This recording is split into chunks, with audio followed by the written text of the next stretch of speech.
ಮೌರ್ಯರ ಕಾಲದಲ್ಲಿದ್ದ ಆಡಳಿತ ಭಾಷೆ ಯಾವುದು? ಇದಕ್ಕೆ ಸರಿ ಉತ್ತರ ಅರ್ಧಮಾಗಧಿ ಮೌರ್ಯರ ಕಾಲದಲ್ಲಿ ಇದ್ದಂತಹ ಆಡಳಿತ ಭಾಷೆಯಾಗಿತ್ತು. ಪ್ರಪಂಚದಲ್ಲಿಯೇ ಪ್ರಸಿದ್ಧವಾದಂತಹ ಖಜುರಾಹೋ ದೇವಾಲಯವನ್ನು ಕಟ್ಟಿಸಿದಂತಹ ರಾಜವಂಶ ಯಾವುದು?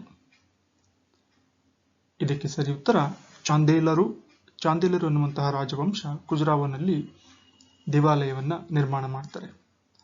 ಹರ್ಷವರ್ಧನನ ಇತಿಹಾಸವನ್ನು ತಿಳಿಸುವ ಹರ್ಷಚರಿತೆ ಎಂಬ ಗ್ರಂಥವನ್ನು ಬರೆದವರು ಯಾರು? ಬಾಣಭಟ್ಟ ಸರಿಯಾದಂತಹ ಉತ್ತರ. ಹರ್ಷನ ಜೀವನದ ಮೇಲೆ ಬೆಳಕನ್ನು ಚೆಲ್ಲುವಂತಹ ಬಹುಮುಖ್ಯ ಕೃತಿ ಹರ್ಷಚರಿತ. 2010-2011 ಕೃಷಿ ಗಣತಿಯ ಪ್ರಕಾರ ಪರಿಶಿಷ್ಟ ಜಾತಿ ಗುಂಪಿನ ಒಟ್ಟು ಕಾರ್ಯನಿರ್ವಹಣಾ ಸ್ವಾಮ್ಯ ಎಷ್ಟು ಅಂತ ಕೇಳಿದ್ದಾರೆ. ಇದಕ್ಕೆ 12.5 ಸರಿಯಾದಂತಹ ಉತ್ತರವಾಗಿದೆ. 2011ರ ಗಣತಿಯ ಪ್ರಕಾರ ಯಾವ ಜಿಲ್ಲೆಯಲ್ಲಿ ಅತಿ ಹೆಚ್ಚಿನ ಗ್ರಾಮೀಣ ಜನಸಂಖ್ಯೆ ಇದೆ?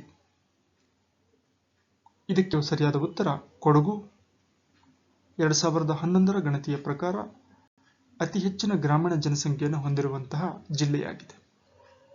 2011ರ ಗಣತಿಯ ಪ್ರಕಾರ ಕರ್ನಾಟಕದ ಗ್ರಾಮೀಣ ಸಾಕ್ಷರತೆಯ ಪ್ರಮಾಣ ಎಷ್ಟು? ಇದಕ್ಕೆ ಸರಿ ಉತ್ತರ 68.86. 2011ರ ಗಣತಿಯ ಪ್ರಕಾರ ಕರ್ನಾಟಕದ ಗ್ರಾಮೀಣ ಪ್ರದೇಶದ ಸಾಕ್ಷರತೆಯ ಪ್ರಮಾಣ. ಬಿಜಾಪುರದ ಗೋಳಗುಮ್ಮಟದ ನಿರ್ಮಾಪಕರು ಯಾರು ಅಥವಾ ಯಾವ ಅರಸ ಬಿಜಾಪುರದ ಗೋಳಗುಮ್ಮಟವನ್ನ ನಿರ್ಮಿಸಿದನು?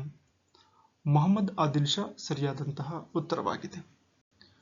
ಜಿಲ್ಲಾ ಮಾನವ ಅಭಿವೃದ್ಧಿಯ ವರದಿಯ ಪ್ರಕಾರ ಕರ್ನಾಟಕದ ಯಾವ ಜಿಲ್ಲೆ ಅತ್ಯಂತ ಕೆಳ ಶ್ರೇಣಿಯಲ್ಲಿದೆ? ಯಾದಗಿರಿ ಸರಿಯಾದಂತಹ ಉತ್ತರವಾಗಿದೆ.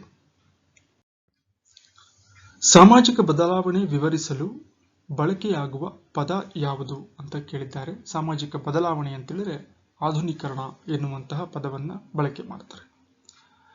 ಕರ್ನಾಟಕದಲ್ಲಿ ಮುಂಗಾರು ಬೆಳೆ ಕಾಲದ ಸಮಯ ಯಾವುದು? ಖಾರಿಫ್ ಬೆಳೆ ಅಂತಾನೂ ಕೂಡ ಕರೀತಾರೆ. ಕರ್ನಾಟಕದಲ್ಲಿ ಈ ಒಂದು ಮುಂಗಾರು ಬೆಳೆಯ ಕಾಲದ ಸಮಯ ಜೂನ್ನಿಂದ ಸೆಪ್ಟೆಂಬರ್. ಗ್ರಾಮೀಣ ಪ್ರದೇಶದ ಬಡತನ ರೇಖೆಯ ಕೆಳಗಿರುವವರು SC/ST ಜನರ ಮನೆಗೆ ನೀಡಿರುವ ವಿದ್ಯುತ್ ಸೌಲಭ್ಯ ಕರ್ನಾಟಕ ಸರ್ಕಾರದ ಈ ಯೋಜನೆಯಾಗಿದೆ. ಭಾಗ್ಯಜ್ಯೋತಿ ಸರಿಯಾದಂತಹ ಉತ್ತರವಾಗಿದೆ.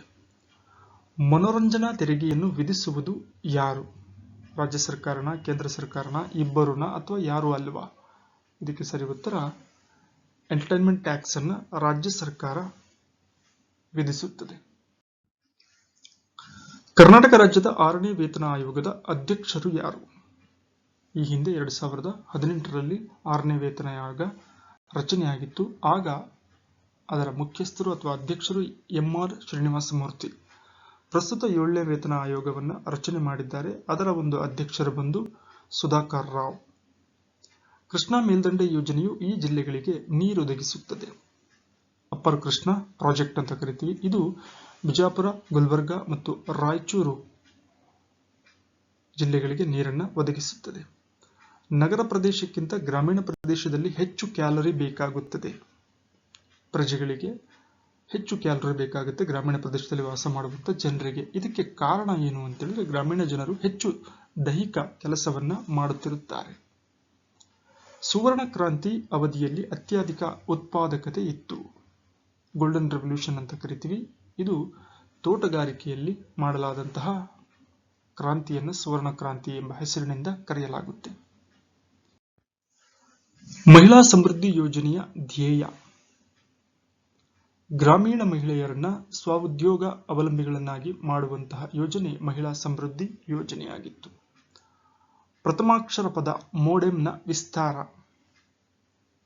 ಇಂಗ್ಲಿಷ್ನಲ್ಲಿ ಮೋಡೆಮ್ನ ವಿಸ್ತಾರ ಮಾಡ್ಯುಲೇಷನ್ ಅಂಡ್ ಡಿಮಾಡ್ಯುಲೇಷನ್ ಅನ್ನ ಕರೀತಾರೆ. ಅದನ್ನು ಶಾರ್ಟ್ ಫಾರ್ಮ್ ಅಲ್ಲಿ ಮೋಡೆಮ್ ಅಂತ ಕರೀತಾರೆ. ಪಾಲಿಥಿನ್ ಅಥವಾ ಪ್ಲಾಸ್ಟಿಕ್ ಒಯ್ಯು ಚೀಲಗಳನ್ನು ಮರು ಬಿಕ್ರಿಯ ಬಳಕೆಗೆ ಒಳಪಡಿಸಬೇಕಾದರೆ ಅವುಗಳ ದಪ್ಪ ಎಷ್ಟಿರಬೇಕು? 40 ಮೈಕ್ರಾನ್ಗಿಂತ ಅಧಿಕ ಪ್ರಮಾಣದಲ್ಲಿದ್ದರೆ ಅದು ಮರುಬಳಕೆಗೆ ಒಳಪಡಿಸಬಹುದು. ಕೋಟಾ ನೋಟಿನ ಪತ್ತೆಗೆ ಬಳಕೆ ಮಾಡುವ ವಿಕಿರಣ ಯಾವುದು? ಅತಿ ನೇರಳೆ ವಿಕಿರಣ ಅಥವಾ ಅಲ್ಟ್ರಾವೈಲೆಟ್ ರೇಸ್ ಅಂತ ಕರಿತೀವಿ. ಸಮುದ್ರದಲ್ಲಿ ಮುಳುಗಿದ ವಸ್ತುವಿನ ಪತ್ತೆ ಮಾಡುವ ಸಾಧನ, ಇದಕ್ಕೆ ಸೋನಾರ್. ಮಣ್ಣಿನಲ್ಲಿ ಕಂಡುಬರುವ ಆಮ್ಲ, ಫಾರ್ಮಿಕ್ ಆಮ್ಲ. ಈ ಕೆಳಕಂಡ ಯಾವುದು ಪ್ರಪಂಚದ ಅತಿ ಹೆಚ್ಚಿನ ಶೇಕಡಾವಾರು ಅರಣ್ಯ ಪ್ರದೇಶವನ್ನು ಒಳಗೊಂಡಿರುವಂತಹ ಪ್ರದೇಶವಾಗಿದೆ? ಸಮಶೀತೋಷ್ಣ ಕೋನಿಫೆರಸ್ ಕಾಡುಗಳು ಪ್ರಪಂಚದ ಅತಿ ಹೆಚ್ಚಿನ ಶೇಕಡಾವಾರು ಅರಣ್ಯ ಪ್ರದೇಶವನ್ನು ಒಳಗೊಂಡಿರುವಂತಹ ಪ್ರದೇಶವಾಗಿದೆ. ಒತ್ತಿಟ್ಟ ಸಹಜ ಅನಿಲ ಯಾವುದು? ಮೀಥೇನ್ ಸರಿಯಾದಂತ ಉತ್ತರ. ಕೆಳಗಿನ ಯಾವ ವಸ್ತು ಭೂಮಿಯ ಹೊರಪದರದ ಅತಿ ಹೆಚ್ಚಿನ ಭಾರಕ್ಕೆ ಕಾರಣವಾಗಿದೆ? ಆಮ್ಲಜನಕ ಸರಿಯಾದಂತಹ ಉತ್ತರವಾಗಿದೆ. ಪಟ್ಟಿ ಎ ಮತ್ತು ಪಟ್ಟಿ 2ರಲ್ಲಿನ ಜೋಡಿಸಿ ಸರಿಯಾದ ಉತ್ತರವನ್ನು ಸಂಕೇತಾಧಾರಿತವಾಗಿ ಪತ್ತೆ ಮಾಡಿ. ಸಾಧನಗಳನ್ನು ಕೊಟ್ಟಿದ್ದರೆ ಅವುಗಳನ್ನು ಬಳಕೆ ಮಾಡುವಂಥದ್ದು ನೀಡಿದ್ದಾರೆ. ಸರಿ ಉತ್ತರವನ್ನ ನೋಡಿದಾಗ ಸೈಕ್ರೋಮೀಟರ್ ವಾಯುಮಂಡಲದ ಆರ್ದ್ರತೆ, ಫೈರನೋಮೀಟರ್ ಸೌರ ವಿಕಿರಣತೆ, ಅನಿಮೋಮೀಟರ್ ವಾಯುವಿನ ವೇಗ, ಬಾರೋಮೀಟರ್ ವಾಯುಭಾರ ಒತ್ತಡ ಅಂದರೆ ನೀಡಿರುವಂತಹ ಆಯ್ಕೆಗಳು ಅದಕ್ಕೆ ಸರಿಯಾದಂಥದ್ದನ್ನೇ ಜೋಡಿಸಿದ್ದಾರೆ. ಎಗೆ 1, ಬಿಗೆ 2, ಸಿಗೆ 3, ಡಿಗೆ 4. XC2 ಸಂರಕ್ಷಣೆಗೆ ಉದಾಹರಣೆ ಅಂತ ಕೇಳಿದರೆ ಸಸ್ಯೋದ್ಯಾನ. ಒಂದು ರೈಲಿಗೆ ಬುಲೆಟ್ ರೈಲ್ ಎಂದು ಕರೆಯಲು ಅದರ ವೇಗ ಈ ಮಿತಿಯಲ್ಲಿರಬೇಕು. ಕನಿಷ್ಠ ಮಿತಿ ಎಷ್ಟಿರಬೇಕು? ವೇಗದ ಮಿತಿ, ಅದನ್ನು ಬುಲೆಟ್ ರೈಲ್ ಅಂತ ಕರಿಬೇಕಾದ್ರೆ ಅಂತ ಹೇಳಿದ್ರೆ 250ರಿಂದ 350 ಕಿಲೋಮೀಟರ್ ಪರ್ ತಾಸು ಪರ್ ಅವರ್ಗೆ ಇರಬೇಕು ಅದರ ವೇಗ. ಬುಲೆಟ್ ರೈಲ್ಗೆ ಇರುವಂತಹ ಕನಿಷ್ಠ ವೇಗ. ಶರೀರದಲ್ಲಿ ಅಯೋಡಿನ್ ಅನ್ನು ಐಚ್ಛಿಕವಾಗಿ ಸಾಂದ್ರಿಸಿಕೊಳ್ಳುವ ಭಾಗ ಯಾವುದು? ಥೈರಾಯ್ಡ್. ಎಲ್ಲಾ ರಕ್ತದ ಗುಂಪುಗಳಿಂದ ರಕ್ತವನ್ನು ಅಂಗೀಕರಿಸಿಕೊಳ್ಳುವ ರಕ್ತದ ಗುಂಪು ಯಾವುದು? ಯೂನಿವರ್ಸಲ್ ರೆಸಿಪೆಂಟ್ ಬ್ಲಡ್ ಗ್ರೂಪ್ ಅಂತ ಕರೀತಾರೆ. ಅದು ಎಬಿ. ಬ್ಲಡ್ ಗ್ರೂಪ್ ಏನಿದೆ ಇದನ್ನ ಎಲ್ಲಾ ರಕ್ತದ ಗುಂಪುಗಳನ್ನು ಅಂಗೀಕರಿಸಿಕೊಳ್ಳುವಂತಹ ರಕ್ತದ ಗುಂಪು ಅಂತ ಕರೀತಾರೆ. ಕೆಳಗಿನವುಗಳಲ್ಲಿ ಯಾವುದು ಹಸಿರುಮನೆ ಅನಿಲವಲ್ಲ? ಎಥೇನ್ ಸರಿಯಾದಂತಹ ಉತ್ತರ. ಇನ್ನುಳಿದಂತ 3 ಸಮೇತ ಗ್ರೀನ್ ಹೌಸ್ ಗ್ಯಾಸಸ್ ಅಥವಾ ಹಸಿರುಮನೆ ಅನಿಲಗಳು ಅಂತ ಕರಿತೀವಿ. ಪ್ರಾಣಿಗಳು, ಸಸ್ಯಗಳು ಮತ್ತು ಇತರ ಸೂಕ್ಷ್ಮಾಣುಜೀವಿಗಳ ಪಳಿಯುಳಿಕೆಗಳು ಇಲ್ಲಿ ಕಂಡುಬರುತ್ತವೆ. ಸಂಚಿತ ಶಿಲೆಗಳು ನಿರ್ಮಾಣವಾಗಿರುವಂಥದ್ದು ಪ್ರಾಣಿಗಳು, ಸಸ್ಯಗಳು ಮತ್ತು ಇತರ ಸೂಕ್ಷ್ಮಾಣುಜೀವಿಗಳ ಪಳಿಯುಳಿಕೆಗಳಿಂದ ರಚನೆಯಾಗಿರುತ್ತವೆ. ಹಾಗಾಗಿ ಸೆಡಿಮೆಂಟರಿ ರಾಕ್ಸ್ ಅಂತ ಕರಿತೀವಿ, ಸಂಚಿತ ಶಿಲೆಗಳು. 2018ನೇ ಸಾಲಿನ ಭೌತಶಾಸ್ತ್ರ ನೊಬೆಲ್ ಪಾರಿತೋಷಕವು ಈ ಕೆಳಗಿನ ಕ್ಷೇತ್ರದಲ್ಲಾದ ಸಂಶೋಧನೆಗಾಗಿ ನೀಡಲ್ಪಟ್ಟಿತು. ಲೇಸರ್ ಭೌತಶಾಸ್ತ್ರದಲ್ಲಿನ ಸಂಶೋಧನೆಗಾಗಿ 2018ರಲ್ಲಿ ನೊಬೆಲ್ ಬಹುಮಾನವನ್ನು ನೀಡಲಾಯಿತು. 2018ರ ವಿಶ್ವ ಫಿಫಾ ಕಪ್ನಲ್ಲಿ ಚಿನ್ನದ ಚೆಂಡು ಇವರಿಗೆ ನೀಡಲ್ಪಟ್ಟಿತು. ಹ್ಯಾರಿಕೇನ್ ಸರಿಯಾದಂತಹ ಉತ್ತರ. ಸರ್ವೇಕ್ಷಣ ಒಂದು ತ್ರೈಮಾಸಿಕ ನಿಯತಕಾಲಿಕವಾಗಿದ್ದು ಇದು ಇವರಿಂದ ಪ್ರಕಟಿಸಲ್ಪಡುತ್ತದೆ. ಸರ್ವೇಕ್ಷಣ ಜರ್ನಲ್ ಅಂತ ಕರಿತೀವಿ. ಸೆಂಟ್ರಲ್ ಸ್ಟ್ಯಾಟಿಸ್ಟಿಕಲ್ ಆಫೀಸ್ ಕೇಂದ್ರ ಸಂಖ್ಯಾಶಾಸ್ತ್ರೀಯ ಕಚೇರಿಯಿಂದ ಈ ಒಂದು ನಿಯತಕಾಲಿಕ ಪ್ರಕಟವಾಗುತ್ತೆ. 2018ನೇ ಸಾಲಿನ ಜ್ಞಾನಪೀಠ ಪ್ರಶಸ್ತಿಯು ಇವರಿಗೆ ನೀಡಲ್ಪಟ್ಟಿತು. ಅಮಿತಾವ್ ಘೋಷ್ ಸರಿಯಾದಂತಹ ಉತ್ತರವಾಗಿದೆ.